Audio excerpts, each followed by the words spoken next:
my guest tonight at the table. I'm Judy Witzfrancini, and I live in Tuscany. And my friend Kate Hill lives in Gascony. So I've been here for 36 years. And with COVID arriving, we, of course, all have had to switch out our hats and what we're doing and how we're coping with it. And I just thought I'd contact women friends of mine who cook around the world, and we'll have a little kind of party online. So Kate, why don't you tell everybody a little bit about yourself? Okay, like you, I was a young, crazy girl traveling around Europe and decided to slow down a little bit and ended up buying a canal barge in Holland. And on this canal barge with some friends, we ended up coming all the way down to Southwest France, which is where I live now. And I basically never left. I'd try, I'd leave, I'd go to the Caribbean, I'd cook on the yacht, I'd come back, I'd get married, I'd go to the States, come back. I could never leave this place eventually. And so I've been also here over 30 years and just sort of accidentally never went home. So were you a chef originally? I had my training as an artist in the theater, but I came from a food family. My parents had restaurants. My mother was Italian. I cooked from a very early age. I was one of my siblings who cooked, whether it was Betty Crocker cake mixes or just things I was fooling around on my own. And then as I hit that, into my mid late 20s and I wanted to travel, I realized that I didn't know that everybody couldn't cook. And so I started to, at that point, get serious about it. I ran a bakery for a while. And then I served as a yacht chef for a couple seasons. That got my feet wet, introduced me to really fine dining, worked in restaurants, did that whole thing until I landed here in France and realized that everything I knew, I was probably about 35, I had to throw out the window and start over again because I had no real foundation. Exactly, yeah. And I think teaching, as we do with people when they come here, I spend the first day or two wiping the slate clean for them so that they can actually start on a fresh foundation of what we work with, which is really very, very good ingredients, simply prepared, but with a great deal of elegance and just culture that's been intertwined, gastronomic culture. The history behind it, right? All the history, all the story, great stories about how things were named or why, whether you love Italian food or French food or why I said I had, why do people have to pick? I have to give my dog a treat right now, so we have another 20 minutes of quiet. And you find that there's a story behind everything, whether you're in Spain or in Italy, and finding these stories for me was actually a big motivation, more than just the recipes. It was like, why do people do that? Who thought of that? Where did that come from? Yeah, isn't that true though too, that when we get here, I mean, you said the thing, you have to wipe your slate clean. I mean, I started off in a 5-star hotel, pastry chef. I think it's so funny how we have so much in common. And but you get here and you're totally humbled because number one, language, you can talk like a 3-year-old when you first get here. Yes. And then no knowledge of the local food. I remember the first time when I cooked for Andrea, I made an matrician sauce, and I was here a year already before I met him, and he pushed the plate away without saying a word and walked out of the room because I had sauteed and gotten the pancetta all crispy and then put the tomatoes in and was cooking it all together, so I thought it would infuse and everything. Then I threw the pasta in, but for him the pancetta should have been taken out. The tomato sauce then absorbs all the pork fat and the pasta absorbs it all. And then you put the crispy pancetta back on top of it. Yeah. Well, unless you're reading books in Italian, You're Yeah. never good, or French, you don't get the real recipes. And people didn't really write that in so much as in a recipe, in the early recipes that we followed. It was more just what ingredients there were and some basic how you put it together. But it's all Well, these little tricks or trucs. In French, you say a truc. yeah. It's all these little trucs that I picked up from watching people cook. I would be very as shy as I would be about speaking. I wasn't shy about barging into somebody's kitchen. If I was walking around a village, I would just sort of like look on the door like a puppy. Can I come out? What are you making? Can you show me? And I was watching that taught me, which is why the leap to doing this online, as much as it feels wrong in some ways, compared to what we've been doing all these years, like hand holding people or being with somebody in the same room, it's really watching. If you really watch somebody cook, like I've been watching you on your videos, I've learned so much. And those things, they're innate gestures that you're doing that and you've learned, and you don't even have to say it, but I'm paying attention. And I'm hoping that as I start my online courses now as well, that people will see that that's part of I would say there's two parts of teaching and learning, and the obligation is on the student to learn. I'm not to teach them, they have to learn. Exactly. The thing I think is funny too is that, I mean, you and I are both people, and we've always been with people, and not just in the kitchen, but out of the kitchen, the market, the artisans. When they leave, they have a sense of place and the people, and how we learned was like by butcher, baker, candlestick maker, by going to the places and finding the people that care and learning from those people and sharing their secrets. And I think what we were saying too is when we first started to learn, like in America, this foreign cuisines, it was most of those recipes, like gourmet magazines and the books, were written by people coming on vacation, not speaking the language, and thinking that they understood what the recipes were, right? Right. So, Or a journalist who would come for 3 days and spend time with you. I mean, I've had journalists come with me, be here 1 day or 3 days if I'm lucky, and then they collect all that information and off they go. But it's like we've been here 30 years, and for me the layers. It's like I say, it's looking through a transparent millefeuille or Napoleon, where you have like puff pastry, all these layers and layers of every time I make a certain dish. Like when I make a cassoulet, I think of the first time I ate cassoulet. I think of the first time somebody prepared it for me. Then I think of the disastrous first times that I tried to bake it on a boat. And then but I always see that. It's one of the things that I feel like I bring to the table is this depth of information. yeah. Do you remember when we did our week? Knocking at the door. I'll be right Okay. back. Luckily, the door's not far away. It's pitch black out. I don't know what she can see, but. Do you remember when we did our wood-fired oven class in Tuscany, and how Yes. beautiful the cassoulet turned out in the wood-burning oven? I think to this day, that's still one of my favorite cassoulets I've ever made. And then being able to come bring it to Dario was a big part of it as well. So. Oh wait, Chin Chin. I've got my Vinsanto. All right, I have a little bit of Pedro Jimenez, which is a sweet sherry, more of a dessert sherry, but. Yeah, this is also a dessert wine, local dessert wine, and it's made by kind of like sherry.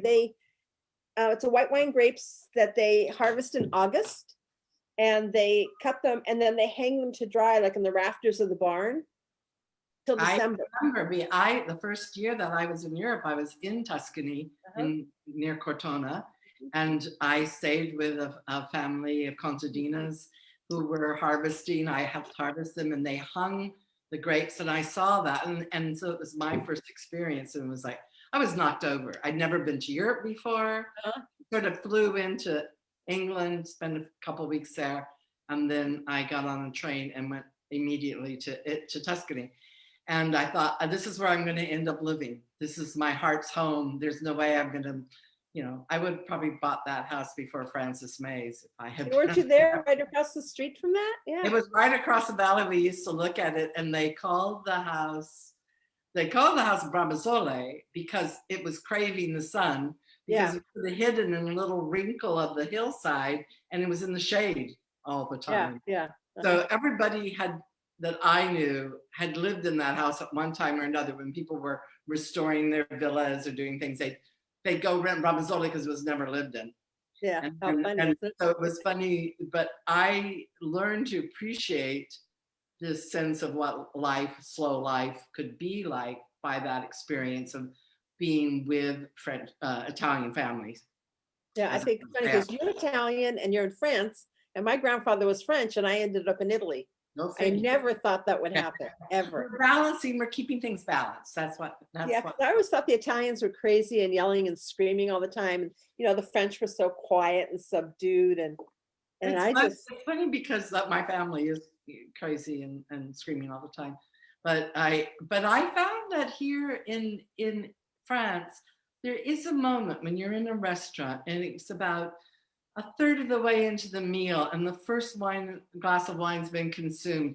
All of a sudden, I listen, I look around the whole restaurant and the sound level is rising, rising, rising, and everybody is talking about food. yeah, And yeah, so they're not, they may talk about politics, which we're not going to. They may talk about all kinds of things, family, but they're really talking about food most of the time. So they get pretty noisy when they're sitting at the table. yeah. It's funny, isn't it? I remember, I spoke French in San Francisco, and I was invited to a French woman's home, and it turns out her son, who I knew, was actually born in San Gimignano, which is like 7 miles from where I live now. And but they were French, but were living in Italy. And so she was having, when Fleet Week came, the big ships come in, and she had all the head guys, the captains, and everybody over for a dinner party. And so I went, and I was invited to be like the local girl to chit chat with everybody and talk because I spoke French. But when I got there, I was so shy that they spoke English and I was speaking English. And then as we started drinking wine, their English got really bad and my French got really good. Yeah, Wine will save the day.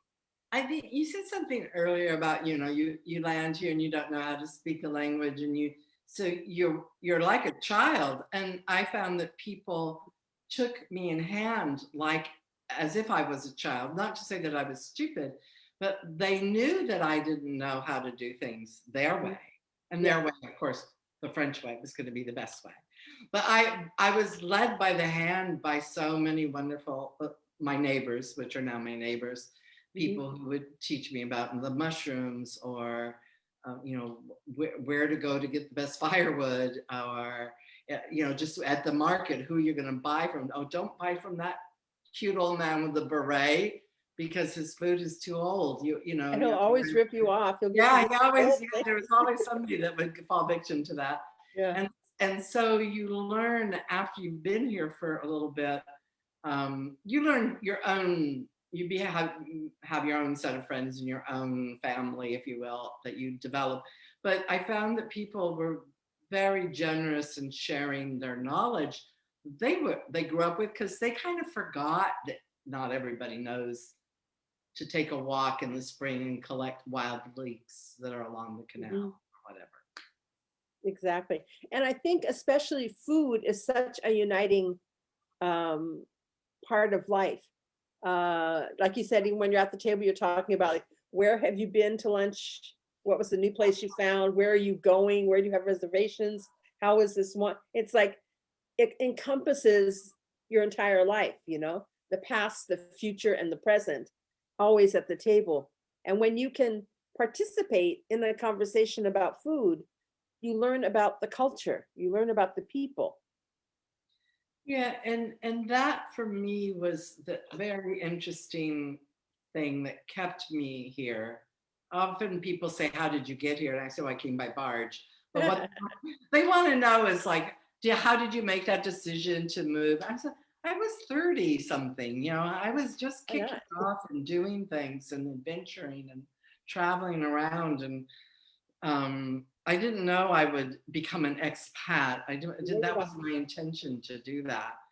But I I think what I learned was that there was a way of life I had never imagined how I grew up. Also, I grew up in California. A good part Yeah. of my adult life and school work life was in California. Why didn't we meet?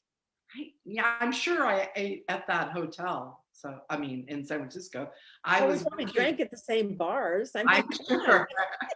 I was working in San Francisco in an art gallery just down the street. So I know Yeah, we were yeah. in the same time period. But I realized that when I came, I didn't understand all how the way things were knitted together here, because I didn't have that in my own life. You know, not only my own family was, my dad was in the Navy. We traveled around. Our family was sort of far flung. We'd drive across country to see my mother's family in Maine, in Portland, Maine, and then we'd drive to Oklahoma to see my father's family. And we didn't have that close knit every Sunday at the table, Uh-huh. mom's or grandma's kitchen table. So I had to really learn that with a French family here, the Pompels, who are Mhm. also Italian, by the way. Their Isn't family it funny? here from Italy, and they embraced me and sort of adopted me. I was the amusing flavor of a month for a while. But I learned from them lunch and dinner every day. Wow, what a rigorous attention to feeding your family that was And for eating together. and eating together. Because in America, it was always like, when you come home, you grab something to eat. It was like, I don't really remember so much. Well, because my dad died when I was young too, and my mom had to go to work, and there are three of us kids, but it was often that like someone has something else to do. And so, here I cooked, but you grab this when you do it. And not really so much, we didn't have that culture of the And the even when meals. I have had students here, you might do a group of people, whether it was for sort of classic Gascon cooking, or I started to teach butchery and charcuterie over 10 years ago with a family, a French family who have a farm and pig farm, and they made charcuterie. And I got involved into that whole scene where we would go work on the farm a couple days a week and then go to their house for lunch. And this is how French farmers eat every day. And the mother, the wife, the woman of the partner would make lunch every day, and she would make it for us. So people would say, is this how they eat every day? I went, yeah, this is for real. This is what they do. And most importantly, and Dominique and Christian would talk about why, because at the table, you have to exchange what's going on in the family. Have you Mhm. seen your grandmother? How's school doing? That was one time the whole family kind of came together. And so at the end of a month or 6 weeks or whatever the program was in those days, it seemed like forever. Some of those kids never left. There might be a couple of them watching today. But it was the one thing they always said. I said, what was the most important thing you learned? They would always say lunch, that sitting down to the table was the most important Mhm. thing. So where we had chefs that came, we had young wannabe butchers, farmers who were looking to transform, or we were here, we work all morning to create a couple of wonderful recipes for people to learn. And then we're going to sit down and eat it, not just for the entertainment value, but to talk about it, to talk Yeah. about Yeah. food. And I I think it think, always is and it's the one thing that we'll miss a little bit doing this online. yeah. And also just being isolated during COVID, right? The Yeah, coronavirus thing. But yeah, the one of the best experiences when Andrea and I came to see you, and I was just remembering like trying to drive there, and there was no Google Maps, and calling you all the time because I just didn't want to take a wrong turn, and I was navigating for Andrea. And then we got there and we decided we were going to make limoncello, and your lemon tree had broken or something. So you took us to Dominique's to pick up lemons, and that ended up being this huge meal of what, like 14 people or something. it was And actually I just remember, the I remember being, Sabadini's farm. okay, Mhm. I remember being dragged into the, the pantry, Yes. and just like and I think that's what also both of us love is like the preserving and the teaching the how you set up your house and your we call it a dispensa, your pantry for if somebody shows up at your house, you've got food, you Always know, have food. right? I'm actually as an update on the COVID, the isolation movement. I'm by myself with my dog here. I can go to town to shop, whatever. I have to have a paper, or on my phone, I have an attestation saying where I'm going, Driving what around. time. And I still end up cooking like these huge meals for myself because I have all this food in my pantry, and if I don't start to use it, it's going to be next year before I get to it. So I keep trying to come up with ideas to how we're doing a drop-off service for the various friends that are in the area. So Nice. I made a cassoulet last Sunday as a little tech run through for. I have a cassoulet class coming up in 2 weeks, a week from next Sunday. And so after I made this I scaled down, but it was still a lot of cassoulet for myself. So I thought, well, rather than put it in the freezer or whatever, I will just drop off Ziploc bags of it to my friends. So that's what I did. I'm ready. And there you go. You got me. Yeah, perfect. Great. That's Yeah. exactly what we're doing. And one of the things I decided to do, I don't know how this has affected you, because you're often cooking for just the two of you. And I appreciate that about when I watch you do your recipes. I've always cooked for like gangs here, sometimes there'll be 12 to 14, now 16, 18 people show up for lunch. And it's just like, put another table up, throw another, we have another tablecloth that matches. How did that happen? And but I always have had these really big groups. So now I have to scale down, and I'm realizing that as we go into the holiday season and into the winter months, where we usually do most of our cooking for our family groups, people might not be doing that. My family this year will not be getting together in the Boston and Philadelphia area. They're going to do all virtual. So I said, well, let's do a pie. We'll make a pie making Zoom class with all the family generation, but it's a little different. So I thought, well, let's scale the cassoulet down from a 12 or 10 person one to a 6-person one, and it worked out perfectly. Great. Yeah. That's what I've been trying to do with my online classes is also I send out a recipe, but I'm trying to also really teach people to cook instead of teach them to follow a recipe. Mm-hmm. Yeah. Because it doesn't really matter how much of something. I mean, there are ratios. So like for us, what I had to learn, because, being a pastry chef, you're anal retentive about weights and measurements and stuff, was you need like 3 ounces of meat per person. And we usually do like 2 vegetables in a sit down meal, or, and it's if you're having a full meal or if you're just having a 1 plate meal, how big your portions are. So like if I'm going to do a pork roast, I do a pork roast, a nice big pork roast, and then we'll eat it for a day. And then something else, freeze the rest already sliced. For another time, we spend my time doing a pot of beans. Yeah, and then the beans are always too much. Right. So so I always think of that where I say, I cook once for twice. I'm going to at least get 2 meals out of almost every time I cook. Yeah. Not just leftovers, but something that I use to make something else with. Mm-hmm. I find it like, you had a mother-in-law that cooked? Yeah. And so she obviously was sort of a guiding, like she's your Vetu, like Vetu was for me. Yeah, she was really funny too, because she was very, they would say schietto here, like really down to earth. She came from a tiny village outside of Florence that, during the war, they had to leave it, and then they came into Florence to live. Big family. Her mother had died. Her aunt ended up hooking up with her dad, with her kids, and they made a family. He needed a woman to cook, and like the Brady Bunch.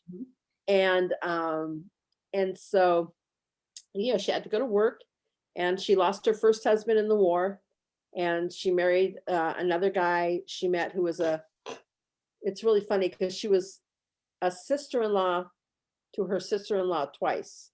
So I think she married her sister-in-law's brother once, and then married she fixed, that woman was with 2 husbands, was related to the guy she ended up marrying later too. But she was just so down to earth, and they had to work, and they had no money, and they weren't rich. And so her little job was like giving shots to people.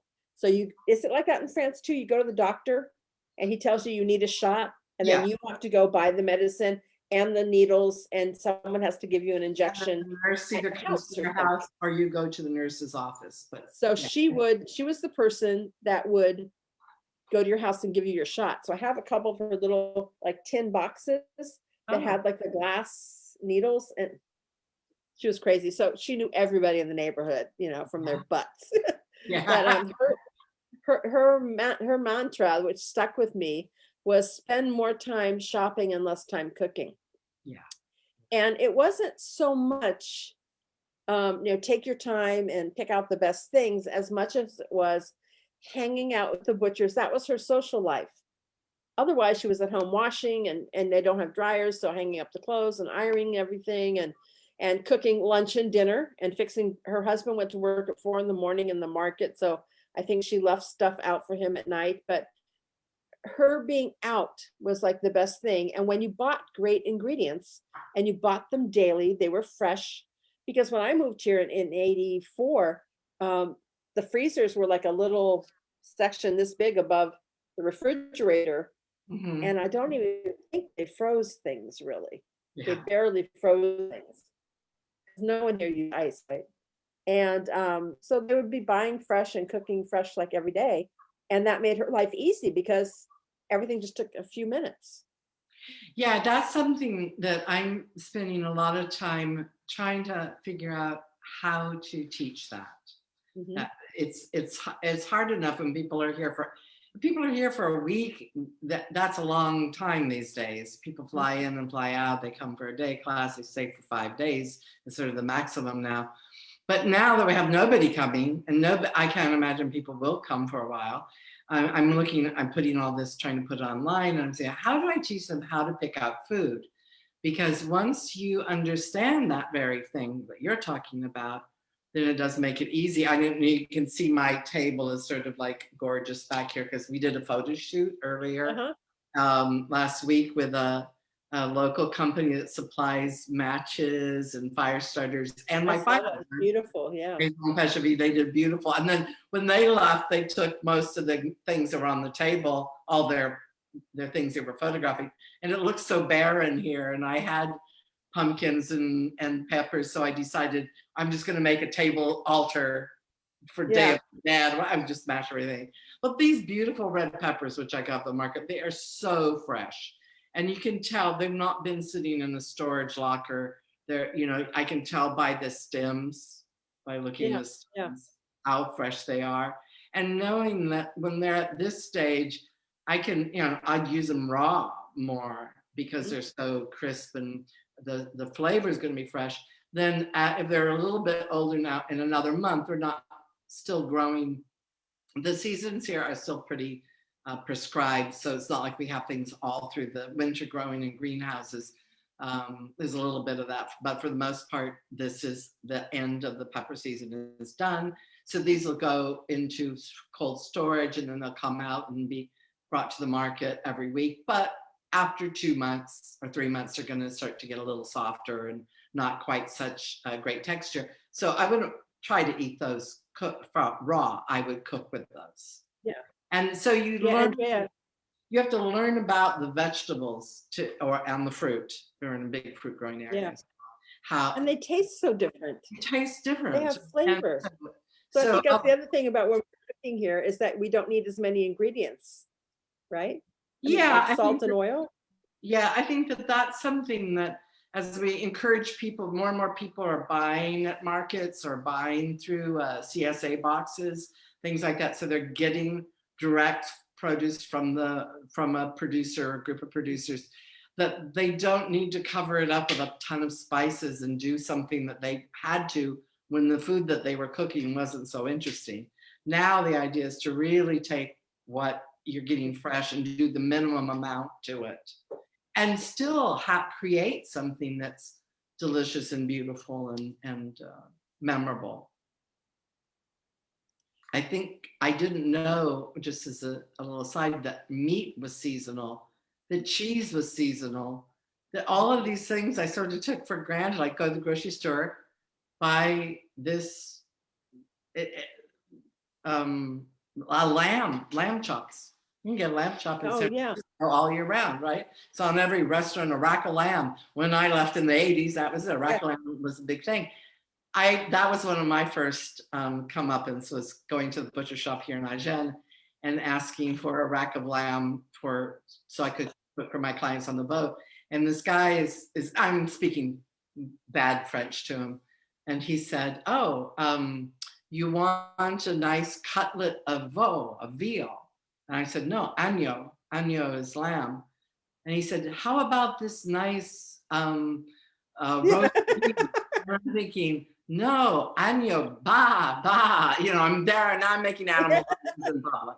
And then he says, basically, he said, "Lady, look, it's October. Lambs are born in the spring." Yeah. There was no Yeah, lamb come back at or hogget or something, but there was no lamb. I had no idea. There I was, 36 years old or something. I felt pretty small.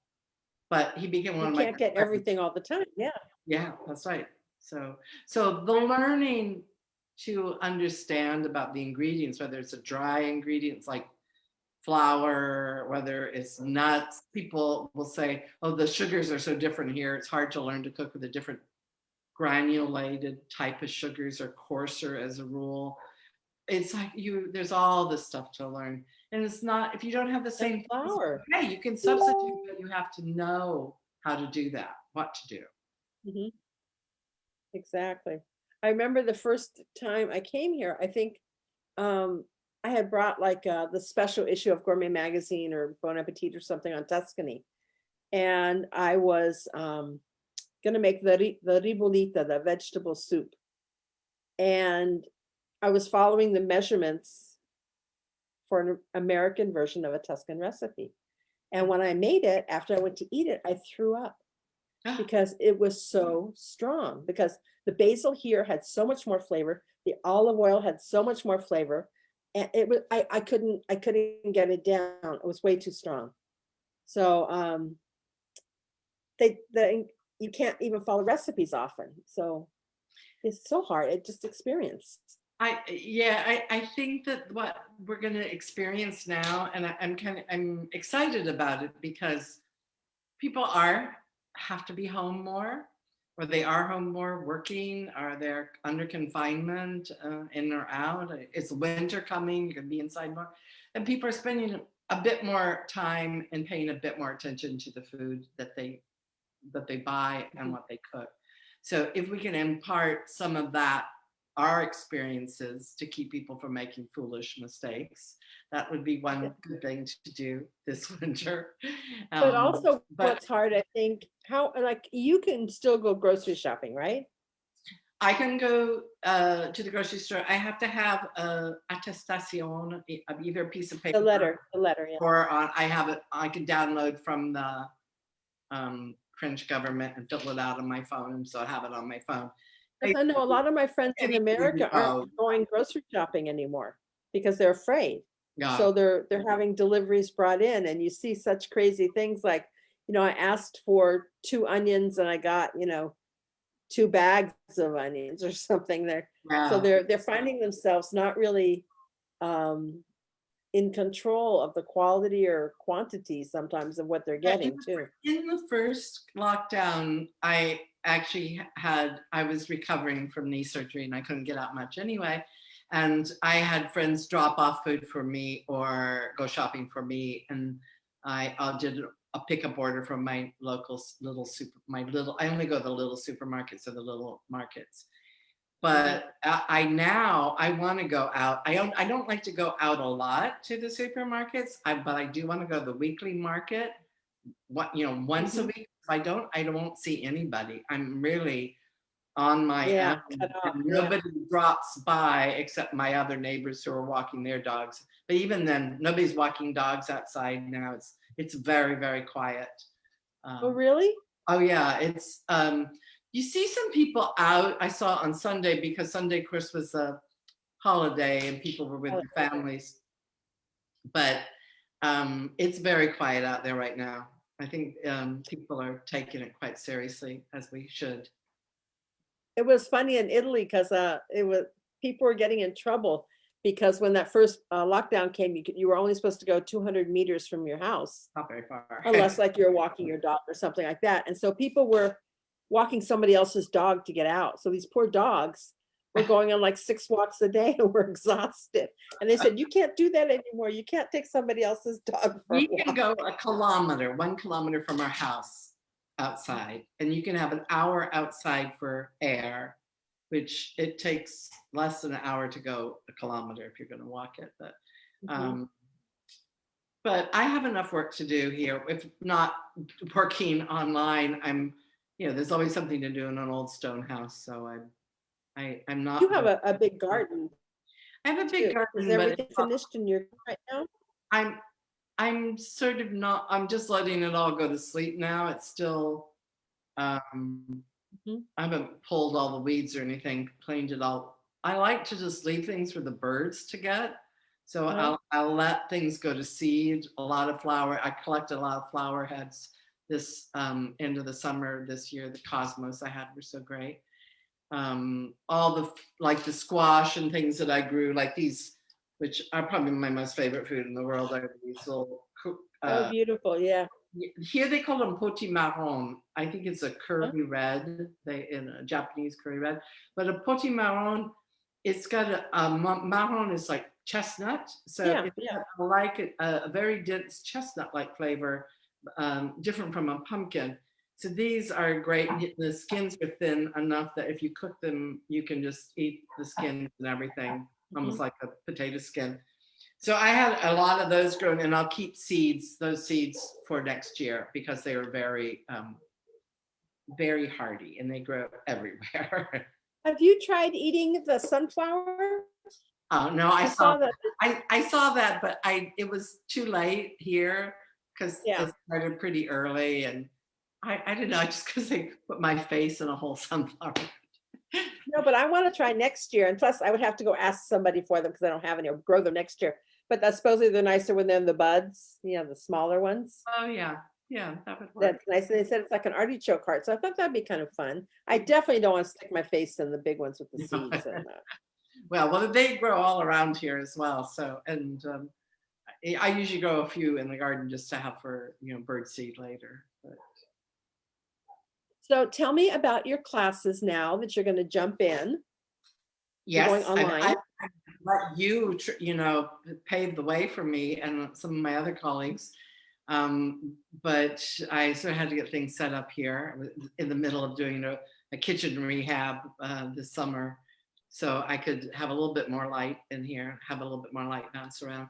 And I have my own way of doing things. It's very hard to get started to, like, how do I do the right thing? And I want to start it out right. I'm very conscious about how I do something, and I'm nervous that people aren't going to like it. And so I've held back, and now I feel like, I found a way to do it that works for me. So I wanted to create a course, so there'll be single classes, and I'm doing a live cook along next Sunday for cassoulet. In fact, I'll just have my beautiful cassoulet. Oh, perfect. Yeah. Okay. Roberto created out of a PDF file that I did a few years ago with photographs from Tim Clinch. They're fabulous. And we're going to republish this book as an ebook and a print on demand. And so I thought, well, why not better to start off at this season to do a cassoulet class. Perfect. So that's going to be so on the course, it's going to include a book. It's going to include the recipes, obviously, and the ingredient, the shopping list. And and then there's going to be a 90-minute live Zoom class, and then a follow-up, which is what, if people don't cook along with me, because it's 9 o'clock in the morning in California, you might want to wait a few hours, that there'll be some homework to do and turn in, and then you'll get a certificate of completion from Camp Cassoulet. So that's going to be one style of sort of a monthly cook along. And then I'm doing a series of classes that are inspired from my first ebook that I've just done published, which is the Culinary Journey in Gascony, my very first book that I did in 1995 about my discovering this area by food, and this very simple young chef's introduction to this area. So I wanted to bring that forward again and have it in print. The book had gone out of print after a couple different editions. So I'm doing a series of 6 classes based on the book's recipes that start with aperitifs, go through starters, main courses, vegetables, desserts, and then how to put a whole meal together. And then the third group of classes is a very short three class section that I call French Basics. And it's about when you're very much a beginner, what are those first things that you have to learn? Like, how do you really saute something? What does that really mean? Or how do you, what does braise mean? How do you, and what recipes are those, use those techniques? It's very much what Jacques Pepin has always told us, learn techniques. And then once you know the techniques, you can create. So I'm going to do a little like a grid, tic-tac-toe grid work of techniques, ingredients, just like what we've been talking about, ingredients, and then and some basic recipes, things that you can't live without. You need to know how to make a great omelet. Obviously, you need to know how to make a ratatouille. You need to know how to make some kind of, I like to do a veal blanquette or a daube de boeuf, sort of like a warming stew. And then some things that you could do for your families, things you could do for your friends, so that after these 3 classes, you've got a little foundation of building blocks you can work on. So that's what we're going to start with. And we'll go from there. We'll see. Yeah, I think I taught myself how to cook with Jacques' book, La Technique. Yes. And it was it's one of the books I brought with me from America. It's such a Bible on how to do something. And then it's like, okay, so I don't have a chicken. What can I do? Let's use this. And I could still, am I gonna, what protein do I have? What cooking style do I want to do? Do I want to braise it? Do I want to saute it? Do I want to roast it? And I think that's what's so fun about being creative in the kitchen and knowing your techniques and your ingredients is that I used to do it with like international food. It's like, okay, I've got chicken. Do I want it to be Chinese or Mexican or Italian or French? And what makes it all those things? So building up your pantry also to cook French or Italian, right? And I think that what we can do best of all is to give confidence. Is to, when you feel confident, even if you're doing something very basic, like cooking beans. Cassoulet isn't just a dish that's very elaborate and takes 3 days to cook. We're going to do it in 90 minutes and then some more cooking time. But it's understanding how beans work. Like, how do you cook beans? And as you know from your bean eating area in Italy, that once you get that down, you have a lot of flexibility, and then you're not moiling over in your head about, is this going to be right? And you really begin to understand what the structure is. And so that's what I hope I can do, is give a little bit of that confidence by giving those building blocks. Yeah, and it's not understanding, like, too, it's like if it's cassoulet season, and if it's Tuscany, we always need to have beans. And so I've always got like a selection of 2 or 3 kinds of beans. I've got my clay pots. I do some oven roasted beans. I do stovetop sometimes, but I'm never usually like cooking them for that moment. I'm thinking already ahead. Oh, I want to do something with beans tomorrow. So while I'm watching TV tonight, I just put them on a slow cook. Or if I don't have time, soak them the night before and then cook. Or do you do the quick boil? How can I save the evening? How can I, what are my choices? So important. With so many people working from home or having to be at home, that it's great to think about cooking first thing in the morning and eating something later. Like I like to do that, like get up, have some coffee, put something on that's going to cook during the morning while I'm doing other things. And then have a bite of it or something for lunch, but actually it'll be my dinner later. And then I don't have to worry about it the whole afternoon. So you can adapt it to your own rhythm of life, what you do. If you're a weekend warrior and you like to cook on the weekends, or if it's, you know, more of, you have family, how people cook every day for their family. It's like cooking is a life skill, you know, it's like brushing your teeth, brushing your hair. You learn to do it One of every the day. one of the reasons I really was inspired to cooking or food thing part of my life was I had gone to Israel and Greece. I spent 4 months in Greece, 1977 to 78 or something like that. And my grandmother was Russian and Jewish and converted in China when she married my grandfather. Long story. But when the communists came in, her Jewish relatives all went to Israel because that's when Israel opened. So I had the chance, and I was doing art, ceramics, and I had the chance. There was a cheap ticket to go to Israel. I was going to work on a ceramic making kibbutz, and I could then meet my relatives. And I got there, and there was a strike. My flight was a day late. This is the 70s. I didn't have a cell phone. I didn't know how to get in touch with these people or anything. And they wouldn't let me come because I was a day late. So I was just kind of like on my own. And there went all my plans for like 4 months of living on a kibbutz or something. And I ended up spending a few days with my aunt.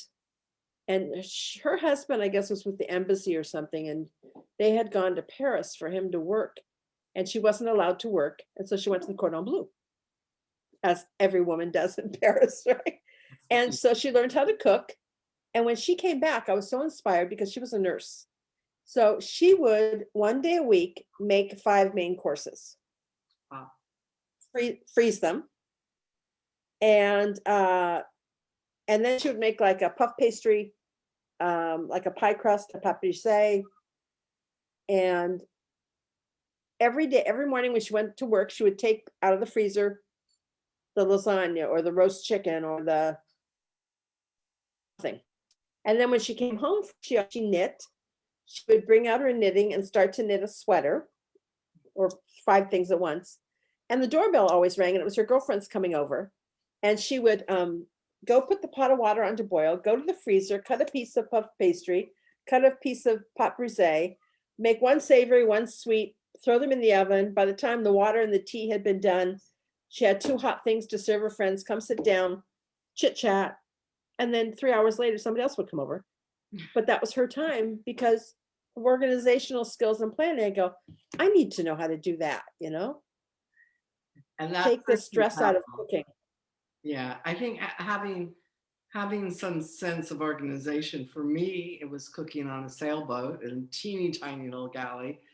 And on the boat was a copy, the only cookbook was a copy of Pierre Franny's The 60-Minute Gourmet. And that was his New York Times. I didn't know who he was, but it was from his New York Times columns. And we would sail, we would come in, drop anchor in some harbor. Everybody, I'd throw drinks and snacks up to everybody. And then I'd had 60 minutes to put together a 3-course meal. And I just went from his book from beginning to end and did that. And that got my organizational skills. I'm very, very fast cook. And I still cook like that today. I say, get the dessert going. So if all else fails, you can give them some dessert. Get the starter going. Yeah, I think that's it. It's the organizational skills that I'm going to start my dessert. And then while that's either baking or setting, right? And then I'll maybe put the veggies on or put the stew going or the chicken roasting. The veggies only take a few minutes. And then if you're doing pasta, and you could have these multi-course meals every day, just with organizational skills. And I write it down. I have a blackboard over there. I write it down as I'm cooking, especially if I'm teaching or if I have friends coming over, because we'll get distracted. And then I just write down, and I might have the different things I'm making, but then I'll number them, what order I'm going to do them in, so that I keep track and don't forget to do something.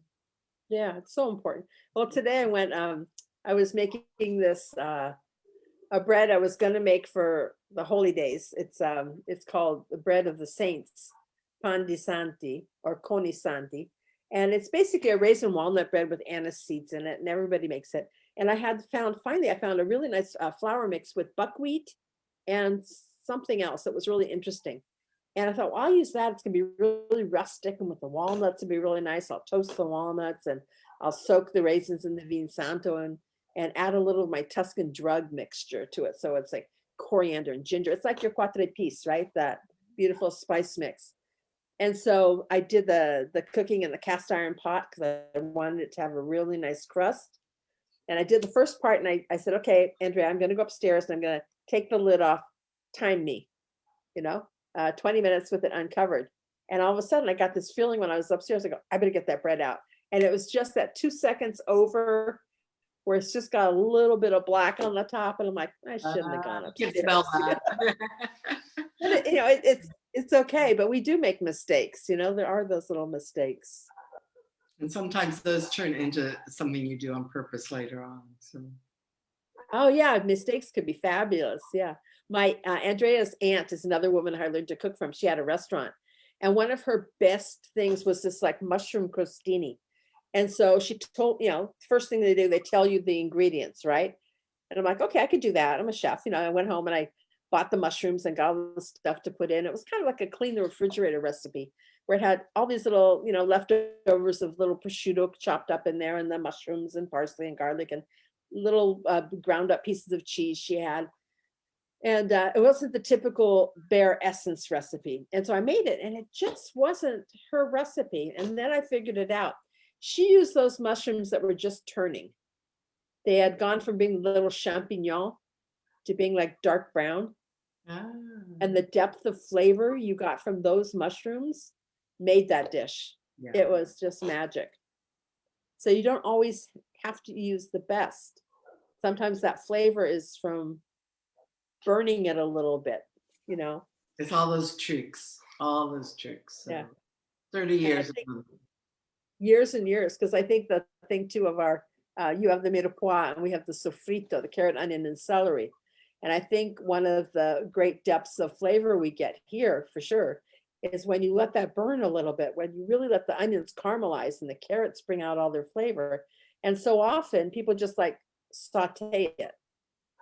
Yeah, I find that's true with a lot of things. People don't cook them enough. They just it looks nice. It looks like the cover of a magazine where it's just golden brown, but it's not really cooked or really brown. And here it is brown food, and you want everything to have that dark depth flavor that comes from sort of the toastiness of something baking, a longer time. And that now to me is just second nature. I can tell when somebody, especially if I have chefs coming over and working with me, they always take stuff out of the oven too soon. I put that back in, it's not ready yet. So, puppy in if I can get her. So.